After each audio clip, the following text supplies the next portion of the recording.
So Claudia actually reached out and she said, I'm 55, I've hit a plateau and I'm feeling really frustrated with it and I need some help. So today I thought what we'd do is talk about, busting through those fitness plateaus after you get into your 50s, because life is different as we're starting to age, right? Yes. Yeah.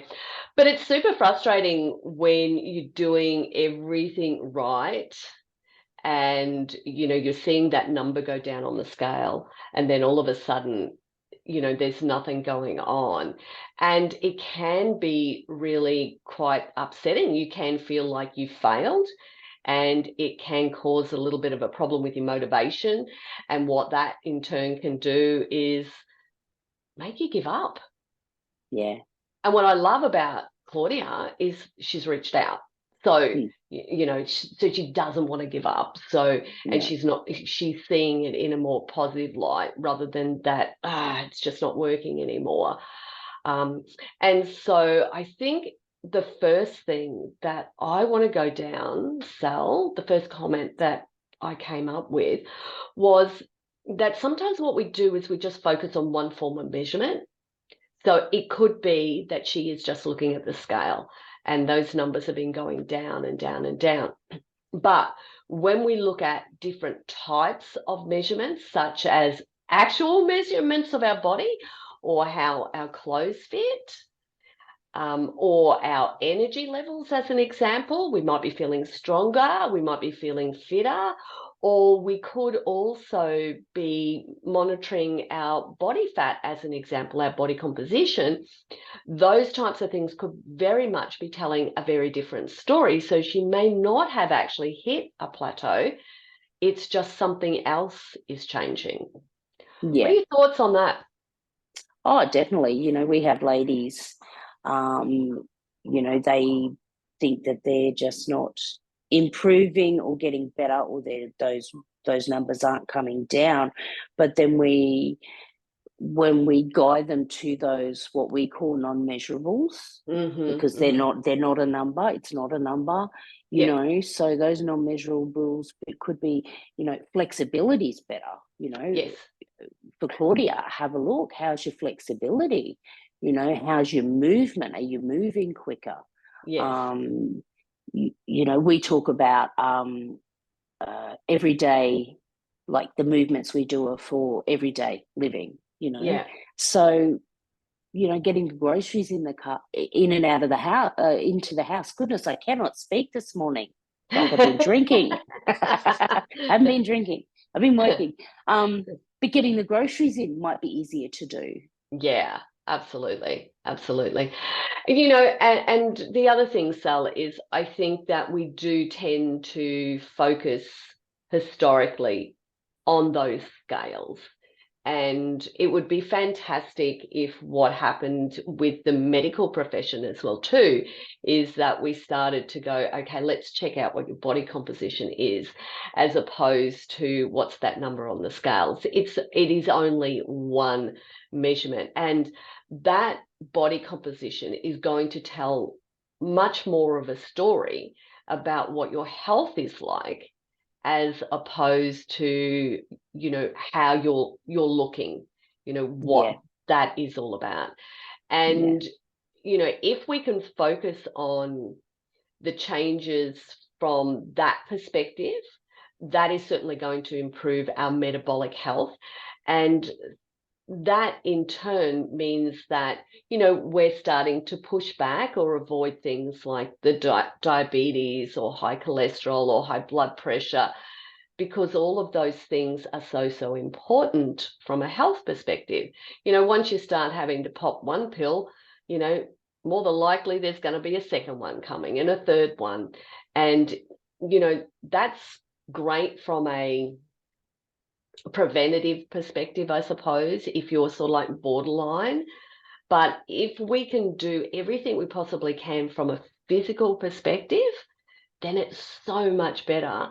As a kid, I just gagged every time I had to take a pill.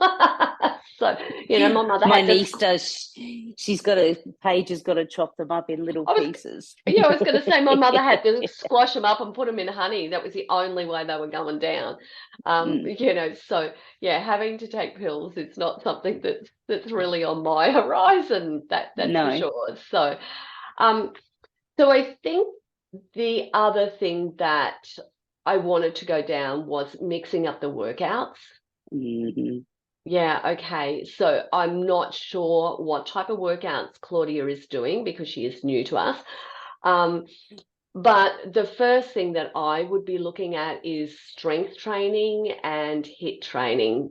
They are the two key areas, particularly from an aging perspective, that we need to focus on. So we need to build the strength, because when we're building our strength, that's going to improve our flexibility. When we're doing that HIIT training, it's going to improve our cardiovascular, our endurance. And so that's going to mean that we have that stronger heart as well too. And of course, heart disease is the single biggest killer of Australians. And so we want to try and do everything that we possibly can. So, what type of workout am I doing? Is there something else that I can add to it? So what type of suggestions do you have in regards to workouts as such? So if Claudia hasn't done strength training before, Yeah. our number one thing, and we tell all our clients this, is track. So, I would suggest for the first 4 weeks, just your basic reps and sets on your Mm-hmm. functional strength movements, adding in the weights, and don't look at the weights and go, oh my goodness, I've got to lift 8 kilos. No, you don't. Start with 2 kilos, start with 3 Yeah. kilos. Because as we like to tell our ladies as well, how heavy's your handbag? Because if you can lift your handbag, we have everything in our handbags. Yeah. And most times they're probably heavier than what the weights you were lifting. So yeah, I would start off with that if you haven't done strength training before. If you are doing strength training, have a look at your program. How long have you been doing the same thing? Yeah. And if you have been doing the same thing for the past 4 weeks, time to change it. So if you're just doing body weight exercises such as squats, push-ups, Yeah. lunges, those sort of things, add weights in. Yes. Yeah. Add those dumbbells in, add those barbells in, add resistance bands in to change it up. You're still doing the same exercises, but you're making them that little bit harder. And that's what our body needs. Our body needs to be guessing to improve. And you mentioned functional exercises there, Sel. So, they're things like squats, deadlifts, chest presses, shoulder presses, rows, all those types of things, for anybody who's listening today that is going, hey, what does that actually mean? So, And can I just add on to that, when you think about those exercises, ladies, like the functional movement is squatting, pushing, pulling, reaching, yes. bending over, movement from your hips. So that's when you think about those exercises, they're the areas that you're working. Yeah, and rotation. Rotation as well too. Rotation. I think rotation is one of the ones that gets missed a lot as well. Yes. Yeah. Because even if you think about it, if you want to drive a car, you're going to have to do a little bit of rotation there, turning your head and looking over your shoulder and the likes as well too.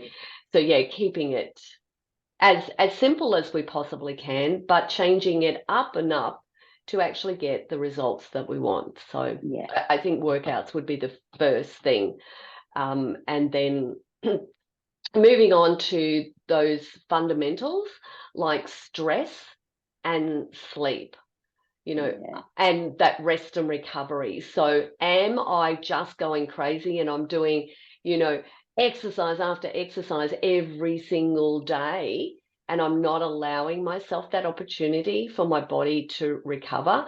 So recovery is super, super important, because otherwise I'm leaving my body in that stress mode all the time. And so it's just going to be holding on to things, that cortisol level is going to go up. And so that's going to cause a bit of a problem as well too. So definitely, thinking about, am I feeling stressed? Am I getting good quality sleep? am I needing to take a day off from a workout and actually maybe do something else that is less strenuous? You know, and a flexibility workout is something that you can do Yeah, on a rest day because it's nice and easy on your body. You can do a little bit of meditation towards the end. yeah, absolutely. Absolutely. And of course, we can't talk about plateaus and not mention nutrition. Yeah. So we do need to do that. And so what can happen is that we reduce our calories and we keep reducing our calories. And the reality is that maybe what's happened there is that we have slowed our metabolic rate down by limiting the food that we're actually eating. So maybe we do need to eat a little bit more. And the other thing is, are we eating for the goal that we have? So what is it that we're trying to achieve? Are we trying to get fitter, lose weight? Am I trying to be stronger, so have better muscles? So, knowing that the nutrition is right for the goal is really, really important. And so I don't think I can skip out the importance of protein as well too as we're aging. So it's the building block for our muscles. And so, maybe it could just be increasing a little bit of protein that Claudia might need. Yes, definitely. Now, I was speaking with a friend on Monday, Yes. and she was talking about her nutrition. And we were just gobsmacked. So she only allows herself 800 calories a day. Right. And she's wanting to lose weight, but she's doing strength training and all that sort of thing. Yeah. And I was talking to her a little bit later on, and because my other friend and I were saying to her, "No, you've got to increase." Like, I think Yeah. Belinda's like, she does strength training. She's like 2,000 calories a day. Yeah. And she's like, "Oh, okay." And then it was interesting because I was talking to her later, and she said, "I make sure that my carbs are like right up there and they're nice and high." And I said, "Why?" And she goes, "Well, because you need carbs to work out." And I went, "No, Okay. you need carbs for energy." I said, "But you need your protein for your muscles." So her belief, and I will say, like, she's an older lady, so she's Mm. back in that generation of, Yeah. you've got to have carbs before you work out, and that's what is going to give you energy and all that sort of thing. Yes. And while that is true, we've got, as we age, you're always saying this, we've got to increase that protein. Absolutely, absolutely. And the other thing, Sal, that I just thought of while we're on nutrition is our water intake, our fluid Mm-hmm. intake. Quite often, particularly because we're going into winter here in Australia, that water could definitely have decreased. Now, that doesn't Yeah, just mean it's water. You could have a herbal tea as an example. All of those things are going to count as hydrating your body. yeah, yeah, And we would know this firsthand as females because we generally jump on scales first thing in the morning. yeah, And that's because we've lost that little bit of water weight over the night. And then what happens is, we might jump on the scales throughout the day and we go, "Oh no, I put on weight." But that's just the reality of, how our body functions. So really, when you're talking about tracking, you're really looking at, those averages. You're not mhm. really looking at that daily thing that's going on or that weekly thing. It's like, what's happening with me? I think too with nutrition, it's really important to acknowledge the mindless nutrition. Oh, So, am I yeah. having, hot chips off my grandson's plate while I'm serving it up? Am I eating the extras? Am I having a glass of wine with Yeah. dinner? Yes. We had a client a few years ago, and she couldn't figure out why wasn't losing weight. She was a police officer, so very active job. Couldn't Yeah. figure out why she wasn't losing weight. And I said, "Okay, we need you to track for a week." Yeah. And it turned out she was eating a packet of Tim Tams a day. So every time she came into the office, she'd grab Yeah, 2 Tim Tams, eat them on the run, come back in, another 2. So she was eating a packet of Tim Tams a day. As soon as yeah. she acknowledged that, cut it out, the weight started dropping. So I It's think a, it's that mindless nutrition is very important to acknowledge as well. yeah, it's a really interesting thing because we've now got the grandkids living with us, and so I put, our meals out, and we all sit down and have a family meal, and I often say, "Where's your tummy at on a scale of 1 to 10?" So these kids are getting used to, oh, I'm at a 3. And I said, "Are you really at a 3?" So, Yeah, are you really at a 3? Um, because most of the time, it's when they have their favorite meals that they're wanting more and more and more. And then all of a sudden, it's like, "Oh, my tummy, I'm at a 10 now, or I'm at 11." And so it's like, it's teaching them to pull it up at an 8. yeah, yeah. Because it's going to take a while before that brain recognizes that you're full Mm. as well too. So, Yeah. um, And we're from that era where you had to finish everything on your plate before oh, you left the heck table, yeah. Mm, and the dinner plates were dinner plates. yeah, So definitely, yeah. yeah. And I always say it's better to have that smaller plate, and actually finish that smaller plate. If you want more, then we can have more. Yeah. But I prefer that process as opposed to, putting out everything on the plate and then having that wastage. Because, Yes. that old thing that used to happen with me is eat everything on your plate. That's in the back of my mind.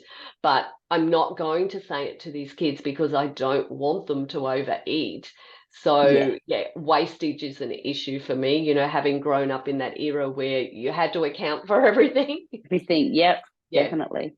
Yeah, exactly. I think my final point, Sal, is just simply to be patient and persistent because as we are aging, we are certainly changing, and Mother Nature does play tricks on us, and it does start to slow us down. And sometimes we don't realize that we are actually slowing down.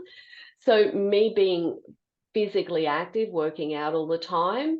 And I thought, and I am by all stretch of the imagination, I'm a pretty good 60-year-old, or 60-plus-year-old. But what I've realized in having these kids around is how much more active I am now. And so there was more in my tank that I didn't realize that I had available to me to actually Mhm. give. Yeah. What it's also meant is that I'm more aware of sleep. I'm going to bed earlier because I am being more physically active. And that might be, hanging out loads of washing or, preparing meals and things like that. Um, but it certainly is a really big eye opener for me that we have more available to us. Yes. Yes. I think sometimes too we can just be because we're getting to that age, as I said. You've got the kids coming into your house. I've got the kids leaving my house. Mm. So if you're starting to become an empty nester, you can get a little bit lost, and you're probably slowing down without realizing it. Yeah, absolutely, Yeah. absolutely. I know that Alex mentioned this when she retired.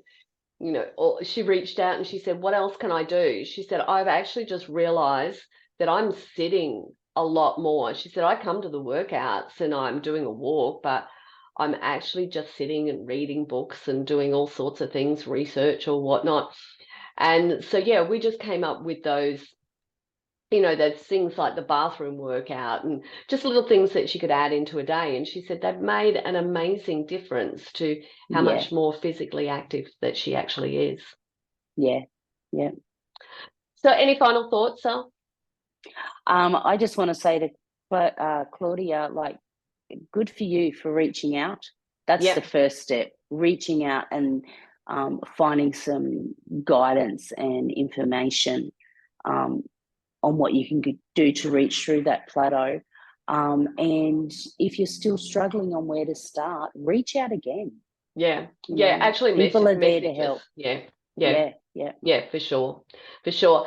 I think the bottom line for me is when you hit a plateau, don't give up. Don't think Mhm. about this as being a failure. It is just something that has happened because we need to change something. And so, and don't change everything at once, just change one thing One thing. and Yeah. stick with that one thing and see whether you get results from that one thing. Yeah. Thanks for joining me today, Sal. Thank you for having me, as always. You're welcome, and see you all soon, ladies. Bye. Bye.